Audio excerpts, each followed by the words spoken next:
Bonjour Monseigneur Lejeune, vous êtes aujourd'hui évêque de Namur évidemment, vous êtes aussi récemment évêque référendaire de la conférence épiscopale pour les jeunes et pour les pastorales étudiantes. Peut-être pour commencer, pour vous, c'est quoi ces missions? Alors d'abord, c'est une mission de proximité et d'accompagnement des équipes qui sont en charge directement de la pastorale des jeunes, de la pastorale des vocations et de la pastorale étudiante universitaire. Donc c'est l'accompagnement de ces équipes et être au plus proche aussi des étudiants eux-mêmes, leur témoigner de cette proximité du Seigneur et de l'intérêt de l'Église pour ceux qu'ils vivent et réciproquement. Voilà, donc c'est surtout une mission de présence, de proximité, d'accompagnement.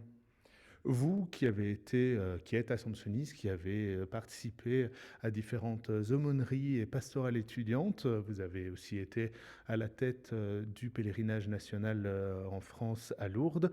Comment est-ce que vous voyez cette mission qui vous a été confiée? Est-ce que c'était vous la personne logique finalement?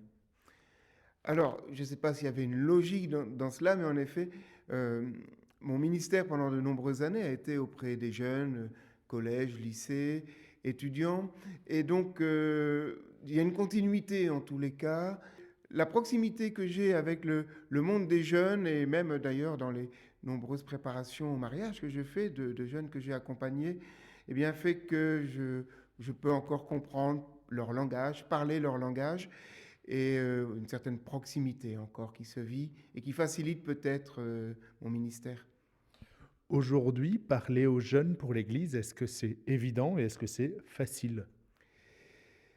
C'est un défi permanent de continuer à parler le langage du monde sans pour autant se laisser happer par lui. C'est-à-dire qu'auprès des jeunes, il nous faut annoncer le Christ vivant, Dieu proche d'eux, un Dieu qui s'est fait homme et qui leur témoigne sa proximité et son amour. Et donc trouver les mots qui conviennent avec les mots du monde, mais pour dire une réalité qui nous dépasse et une réalité surnaturelle finalement. Facile, non, c'est un exercice permanent, et puis on est toujours un peu en décalage de toute façon, mais bon, quand le cœur y est, on s'adapte.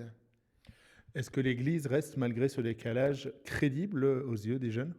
Je crois que l'Église est vraiment crédible euh, par son sérieux dans l'accompagnement, par sa manière finalement d'être avec sans vouloir forcément s'imposer.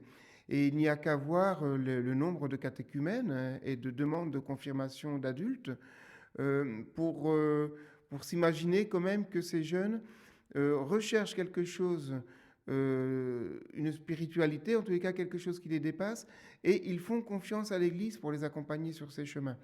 Donc c'est un accompagnement de confiance réciproque finalement, et d'écoute réciproque surtout. Est-ce que vous voyez une différence entre votre accompagnement des pastorales étudiantes universitaires et des jeunes en général? Non, parce que les jeunes en général sont ceux aussi qui sont dans les universités. Et donc les soucis ne sont peut-être pas forcément les mêmes, évidemment, quand on est pris dans ce rythme universitaire, avec toute sa partie études, mais aussi toute sa partie festive. Eh bien, il faut trouver, il faut avoir aussi cette envie d'aller les chercher et eux-mêmes de se réserver du temps dans ce rythme, de temps en temps un peu fou, pour dire, bon, là je me pose avec le Seigneur, je vais écouter la parole de Dieu. Et c'est cette même recherche que font d'autres jeunes ailleurs, que ce soit dans le monde du travail. Les jeunes qui sont dans le monde du travail aussi sont pris par un rythme assez infernal. Et donc, de leur dire, tu peux t'arrêter pour te mettre à l'écoute du Seigneur. Voilà, c'est ça le message essentiel. Oui. Pour vous, c'est quoi les jeunes? C'est qui les jeunes? Bon, d'abord, il n'y a pas, c'est pas un bloc monolithique, hein, les jeunes. Je ne vais pas dire qu'il y a autant de jeunesse qu'il y a de personnes. Il y a sans doute à être à l'écoute de la diversité aussi de leur sensibilité. Aujourd'hui, on a des jeunes qui vivent des situations d'instabilité dans le monde du travail, de difficultés dans le monde des études, la famille, mais aussi des jeunes qui ont beaucoup de lieux de joie, qui sont généreux dans leur engagement, mais chacun avec son histoire particulière. Donc il est difficile de parler des jeunes comme étant une seule réalité. Et c'est tout le défi de notre pastorale, c'est de pouvoir se mettre à l'écoute de chacun avec sa spécificité, avec son expérience spirituelle, avec son expérience humaine, familiale, au travail ou aux études. Et ça suppose de prendre le temps avec chacun. Ouais. On a pu lire que les jeunes étaient aujourd'hui une priorité pour les évêques en Belgique. Vous qui en êtes évêque référendaire, évidemment, c'est une charge particulière. Pourquoi cette priorité? Bien, d'abord parce que les jeunes sont l'Église d'aujourd'hui. Hein. On aime souvent à dire c'est l'Église de demain. Non, ils sont là aujourd'hui. Donc nous devons être à leur écoute, comme nous sommes aussi à l'écoute de chaque génération. Mais celle-ci est une génération en construction. Et donc il nous faut pouvoir, dans la mesure de nos moyens et de leurs demandes, participer à cette construction. Ce sont ces mêmes jeunes qui, dans les lieux où ils vivent, que ce soit ici à l'université, que ce soit dans le monde du travail, vont rayonner de cette joie de l'Évangile et ils vont la transmettre. Et donc ce sont finalement d'excellents vecteurs de la mission d'annonce de l'Évangile. Mais nous sommes auprès d'eux d'abord pour les aider à faire une expérience spirituelle, pas d'abord pour ceux qu'ils vont eux-mêmes transmettre, hein, parce qu'on transmet ce qu'on a d'abord reçu, ce qu'on a vécu. Et donc c'est un cheminement, voilà. Des jeunes qui sont accompagnés, qui sont demandeurs de cet accompagnement, vont eux-mêmes rayonner dans le monde où ils sont, et finalement c'est le message de l'Évangile qui est annoncé. Vous êtes venu ici à Louvain-la-Neuve, dans la pastorale étudiante, la paroisse étudiante, pour célébrer cette messe de rentrée du second quadrimestre. Pourquoi avoir décidé de venir ici pour cette messe?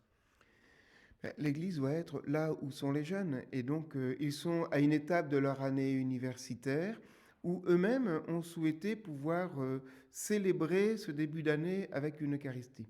Donc, ma place et la place de l'Église est évidemment ici pour répondre à leurs souhaits. Encore une fois, ce n'est pas anodin d'avoir, je ne sais pas bien qu'on ils étaient aujourd'hui, hein, je dirais au moins 200 à la messe, d'avoir ces 200 jeunes qui souhaitent dire nous voulons nous nourrir de l'Eucharistie au moment où nous commençons une nouvelle étape de notre année scolaire. Donc si nous ne sommes pas là, je ne sais pas où nous pouvons être. Et vous, en tant qu'évêque, c'était aussi peut-être une façon de les rencontrer ici? Oui, tout à fait. Donc comme vous le savez maintenant, je suis de retour en Belgique depuis peu. Et donc c'est aussi me mettre au diapason et à l'écoute de cette jeunesse en Belgique, puisque j'ai plutôt côtoyé des jeunesses outre Kievra. Voilà, la manière de les rencontrer et aussi de me rendre compte de leur enthousiasme, de leur joie, de leur envie de s'arrêter, de discuter. Donc c'était voilà, tout naturellement que je devais répondre présent. Oui. Vous voyez des similitudes ou des grandes différences entre la jeunesse belge et française que vous avez pu accompagner? Non, dans le monde universitaire notamment, ce sont les mêmes préoccupations quand même, des questions sur l'avenir, du sens. Beaucoup s'interrogent sur le sens donné à leur engagement, à leur travail, sur les priorités aussi à donner entre la vie de famille, la vie professionnelle. Souvent, ils ont eu même des exemples à travers leur famille où ils ont dû faire des choix et aujourd'hui, ben, ils se positionnent ou repositionnent par rapport à ce qu'ils ont eux-mêmes vécu en famille, sans évidemment porter un jugement sur la manière dont leurs parents ont vécu cet équilibre, parce que ça leur permet d'être là aujourd'hui. Mais nous voyons qu'aujourd'hui, le choix de ces jeunes s'oriente aussi vers une qualité de vie qui passe par un travail qui a du sens, même si quelquefois il est moins rémunéré. Voilà. Donc, non, les questions de sens sont finalement assez proches. Ici, vous êtes venu apporter un message où vous poussez les jeunes à se laisser bousculer. Est-ce que vous savez nous expliquer un peu ça? Oui, c'est tout simplement de ne pas finalement enfermer Dieu dans ce qu'on croit connaître aujourd'hui de lui. Déjà, donc l'Évangile nous dit que les auditeurs de Jésus étaient choqués, stupéfaits de ce qu'il pouvait leur dire. Eh bien, c'est cela. Finalement, dans ces temps que vous prenez avec le Seigneur, prenez-les au sérieux pour le laisser vous interpeller et vous montrer de nouveaux visages de sa personnalité, en fonction de là où vous en êtes aujourd'hui, de votre parcours humain et spirituel. Mais aussi finalement de ne pas trop s'installer. Voilà. Le Seigneur vient te chercher et vient te dire, j'ai besoin de toi. Es-tu prêt à répondre à cela? et de se dire, bon ben oui, moi j'ai prévu tel type d'études, j'ai prévu telle vocation, je suis avec un copain, une copine, ou au contraire, je prévois de rentrer dans un séminaire ou dans une congrégation religieuse. Laisse le Seigneur encore te parler et affiner ton choix pour que tu puisses discerner avec d'autres, avec tes condisciples ou avec tes aumôniers, eh bien, où est-ce que tu serviras le mieux le Seigneur comme il t'appelle. Donc c'est simplement se mettre à l'écoute et être prêt toujours à bouger. C'était ça véritablement le message que vous voulez adresser à ces jeunes ou bien vous avez aussi un autre message à leur adresser? Oh, je crois que c'est déjà pas mal si ils acceptent de tendre l'oreille pour laisser le Seigneur le dire. euh, Tu es mon enfant bien-aimé. Déjà, c'est un message qui est quand même assez bouleversant. Et j'ai besoin de toi pour servir là, là ou là. Et s'il fallait ajouter un message, c'est continuer à être généreux et plein d'espérance alors que nous sortons de cette année jubilaire. Voilà. L'espérance ne déçoit pas et continuer à vivre de cela. Ici, vous êtes venu passer la messe, la célébration avec ces jeunes. Vous avez continué aussi la soirée. Comment est-ce que vous avez vécu cette soirée, ces rencontres? Oui, en effet, nous avons poursuivi dans les sous-sols de la chapelle avec une soirée à thème. Ben, c'est l'occasion d'une autre proximité, évidemment, de pouvoir être un peu plus à l'écoute. Donc pour moi, je suis très à l'aise dans ce genre de rencontres, de discussions à bâton rompu. Et ça leur permet aussi finalement d'oser quelquefois une parole qui est moins évidente quand on est juste au sortir de la messe. Voilà, et une rencontre très fraternelle, vraiment, je suis heureux d'avoir pris ce temps. Est-ce que vous comptez soit aller visiter d'autres pastorales étudiantes prochainement ou revenir ici régulièrement? Alors, dans chaque site d'aumônerie universitaire, il y a des aumôniers locaux, donc ben, ils vont continuer eux-mêmes leur travail et leur accompagnement au quotidien. C'est eux qui sont vraiment sur le terrain. Mon travail est plutôt de les encourager, de coordonner ce qui a besoin de l'être et de répondre surtout à leurs demandes. Mais prochainement, j'irai également à l'aumônerie universitaire de Alma à Woluwe, où ça sera encore d'autres étudiants et d'autres réalités. Voilà, faire le tour des aumôneries universitaires et étudiantes. Et évidemment, comme évêque de Namur, je ne peux pas ne pas être à la chapelle universitaire. J'y serai le 25 février, je crois 25 ou 26 février. Donc voilà, visiter chacun de ces lieux, encourager et tout simplement dire ma disponibilité pour les aumôniers et pour les étudiants qui le souhaitent. Voilà. L'agenda est un peu chargé, mais quand un jeune demande à pouvoir se poser, à discuter, on trouve toujours de l'espace. On vous sent très à l'écoute, très à l'observation de ce qui se passe aujourd'hui un peu partout, que ce soit dans votre diocèse, ici dans les pastorales étudiantes et des jeunes. Est-ce que vous avez aussi déjà peut-être des idées, des projets, une certaine vision pour ces jeunes et pour ces pastorales-là particulières? Non, clairement, l'idée c'est d'abord vraiment de prendre ce temps de l'écoute, que ce soit dans le cadre de mon ministère d'évêque de Namur. Et donc là, sur Namur, je voyage beaucoup sur la province de Namur et la province de Luxembourg, hein. J'ai passé toute la journée à Arlon, donc je suis venu en direct en respectant les limitations pour rejoindre les étudiants. Non, vraiment, ces mois, ces semaines et ces mois à venir sont encore consacrés à l'écoute. Une conviction profonde, c'est qu'au-delà des orientations qu'il faudra se donner en Église, sur mon diocèse, euh, les jeunes seront de toute façon de ces orientations. J'ai envie de dire qu'ils font partie du haut des priorités.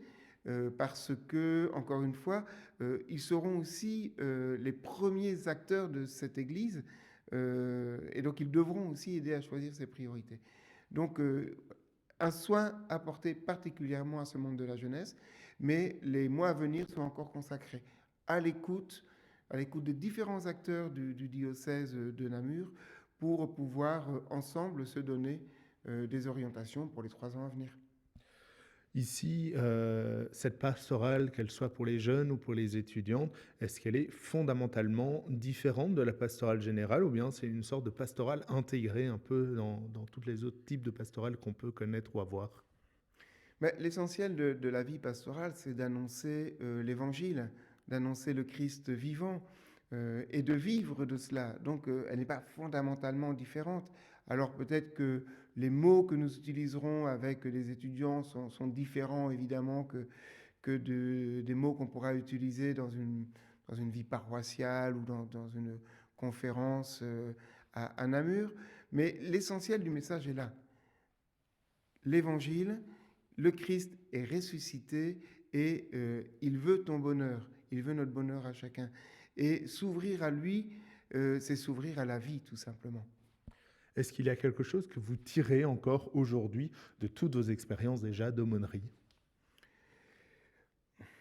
Il faut... non, je ne suis pas encore sur le point de tirer des conclusions, parce qu'en effet, chaque réalité en France, en Belgique, alors même si les jeunes sont globalement pareils, mais il y a encore une fois tellement de parcours différents. Donc, dans tous les cas, il ne sera pas possible de tirer une conclusion unique sur ce que doit être la pastorale des jeunes, des étudiants. C'est vraiment, encore une fois, de marcher avec. C'est la synodalité d'ailleurs, hein, c'est marcher ensemble et d'être à l'écoute de ces jeunes parce que le Christ même est à leur écoute.